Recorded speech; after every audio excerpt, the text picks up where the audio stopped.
Harga kedelai membuat perajin tahu dan tempe di sejumlah daerah terpaksa memperkecil ukuran dan mengurangi jumlah produksi agar tidak merugi. Sebagian perajin bahkan khawatir tidak mampu lagi membeli bahan baku dan juga terancam gulung tikar. Perajin tahu di Kelurahan Selorok, Kota Tegal, Jawa Tengah mengeluhkan kenaikan harga kedelai yang kini mencapai Rp12.700 dari sebelumnya Rp10.000 per kilogram. Kenaikan harga kedelai membuat sebagian perajin berhenti berproduksi. Sebagian lagi tetap bertahan di tengah tingginya biaya produksi dengan mengurangi keuntungan.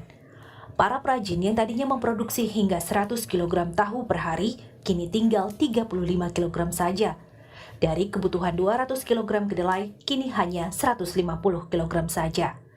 Selain biaya produksi yang membengkak, perajin tahu kesulitan mendapatkan bahan bakar minyak jenis premium untuk menghidupkan mesin giling kedelai. Mereka tidak memiliki surat rekomendasi sebagai pelaku industri usaha kecil menengah yang menggunakan BBM jenis premium. Sangat berdampak sekali, Pak, karena harga kedelai tiap hari naik, apalagi semenjak BBM ada kenaikan BBM, pengaruhnya besar banget, Pak. Kenaikan harga kedelai impor direspons para perajin tahu di Kecamatan Gunung Puyuh, Kota Sukabumi, Jawa Barat dengan memperkecil ukuran dan mengurangi produksi hingga 50%. Perajin tahu saat ini hanya bisa mengurangi produksi karena khawatir produk tidak laku jika harganya dinaikkan. Dalam sehari, pengusaha tahu biasa menghabiskan 150 kg, namun kini hanya 100 kg kedelai menyesuaikan modal yang dimiliki. Ini dilakukan agar produksi tahu bisa tetap berjalan.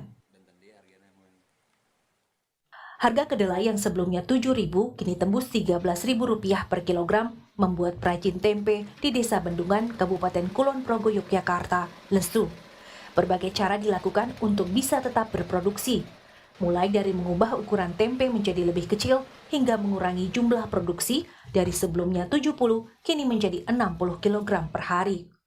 Para perajin berusaha agar tetap berproduksi karena tidak memiliki sumber penghasilan lain.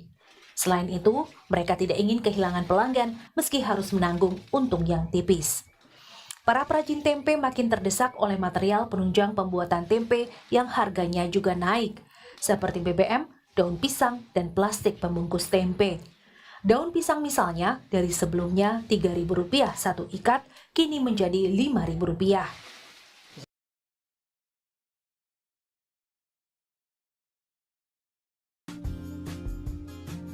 Kemajuan teknologi informasi berkembang dengan sangat pesat dan merambah ke semua bidang kehidupan. Tak terkecuali dalam dunia peternakan. Dalam dunia peternakan sapi, teknologi digunakan hampir dalam seluruh proses, mulai dari pengembangbiakan alias breeding, pembesaran alias rearing, dan penggemukan alias fattening.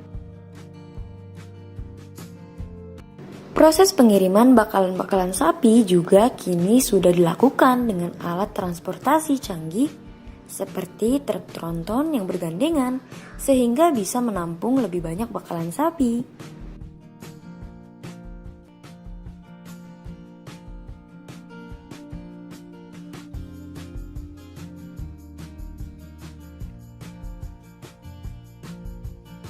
Dan di Indonesia sudah disediakan kapal khusus ternak, yaitu kapal Camaran Nusantara yang akan memudahkan proses pengiriman bakalan sapi ke kota-kota lain. Sangat berbeda dengan zaman dahulu ketika sapi-sapi ini diangkut menggunakan alat transportasi pengangkut barang yang memiliki tingkat keamanan dan kenyamanan yang sangat minim. Berisiko menyebabkan hal-hal yang tidak diinginkan seperti kecelakaan, sapi sakit, atau bahkan mati.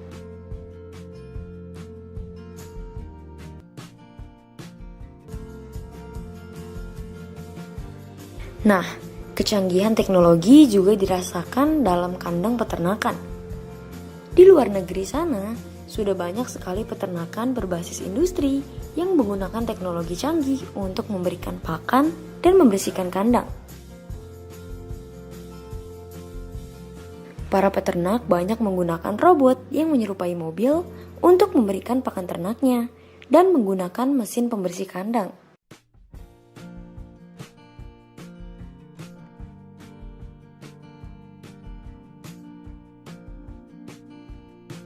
Hal ini dilakukan untuk mendukung efisiensi kerja para peternak. Kecanggihan teknologi memberikan mereka kemudahan dalam bekerja sehingga bisa terselesaikan dengan sangat cepat.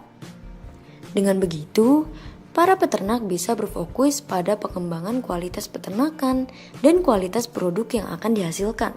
Pemanfaatan teknologi juga sangat terasa dalam proses penyembelihan hewan, mulai dari pemotongan, pengulitan, dan pemisahan daging dan tulang sapi sudah dilakukan dengan mesin yang akan mempercepat proses kerjanya. Dengan cara seperti inilah, para penjagal di rumah pemotongan hewan bekerja dengan sangat efisien dan tetap menjaga kehigienisan.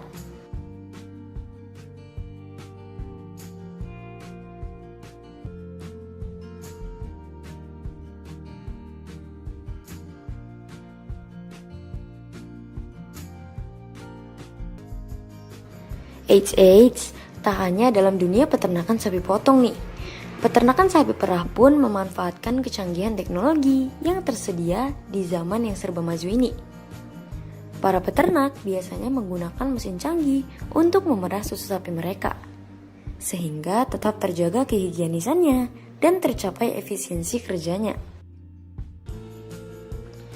Wah, sungguh luar biasa dampak teknologi dalam dunia peternakan ya. Mulai dari proses farm to kitchen, banyak sekali sentuhan teknologi yang membantu para peternak untuk memudahkan proses kerja mereka.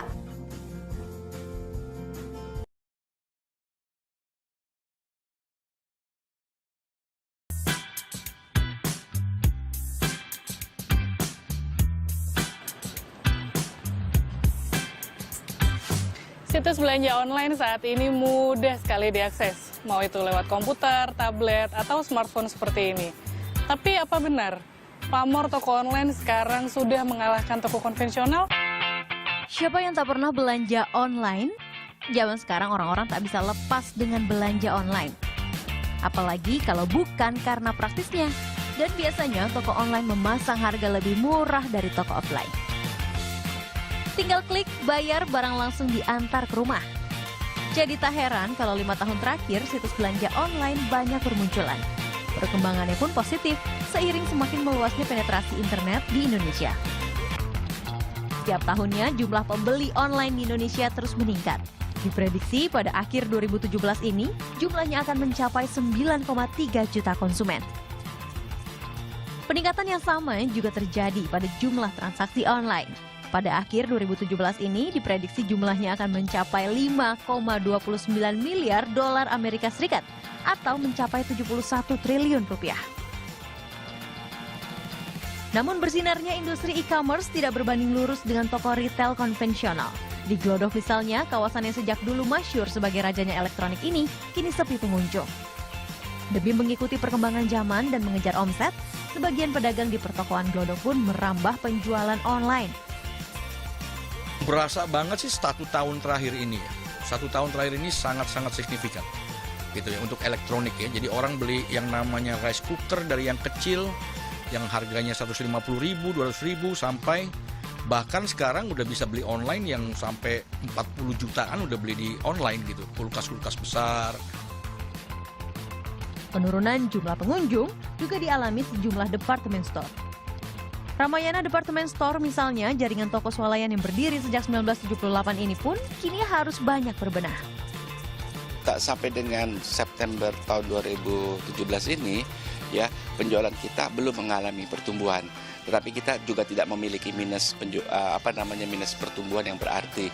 Dalam arti kata masih 0, sekian lah kita minus 0,7% dari apa yang ada.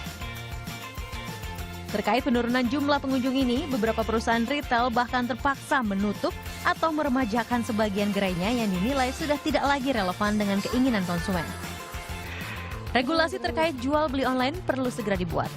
Hal ini penting untuk mewujudkan persaingan yang adil antar sesama penjual, mau itu individu atau perusahaan skala kecil maupun besar. Mau belanja di toko online atau toko konvensional, pilihannya kembali pada masing-masing konsumen. Tapi sudah sepatutnya pemerintah menjaga daya beli masyarakat agar iklim usaha bisa terus berjalan kondusif. Tim Liputan melaporkan untuk NET.